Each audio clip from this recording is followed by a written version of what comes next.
Ulta Beauty just reported earnings and the stock dropped 5%, taking the market cap to $26 billion.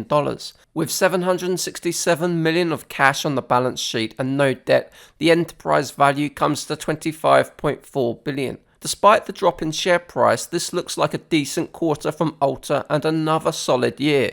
Total revenue increased 9.8% last year to $11.2 billion, with same-store sales up 5.7%.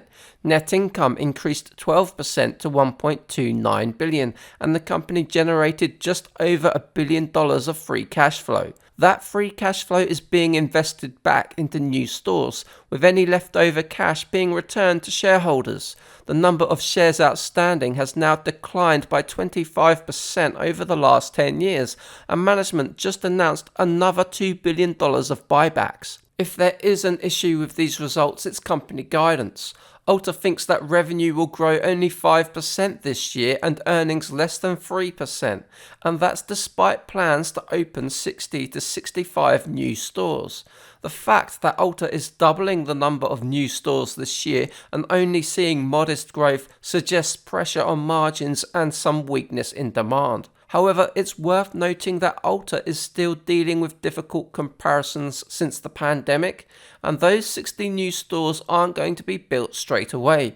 Management announced plans to expand into Mexico next year, so all in all the company could be setting up for a much bigger 2025. That said, the modest outlook needs to be monitored because if Ulta cannot sustain its historical growth rates, the stock could follow a similar path to Dollar General. Let's assume that Ulta manages to grow revenue at 8% per year for the next 5 years, then operates with a net income margin of 11%.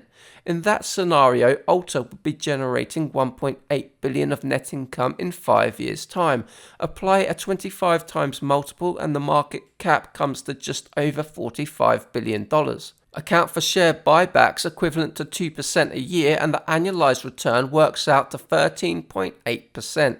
Crucially, that forecast includes a growth rate and a PE multiple that are both significantly below Ulta's historical averages. If Ulta cannot maintain growth, the premium paid for Ulta stock starts to become unwarranted.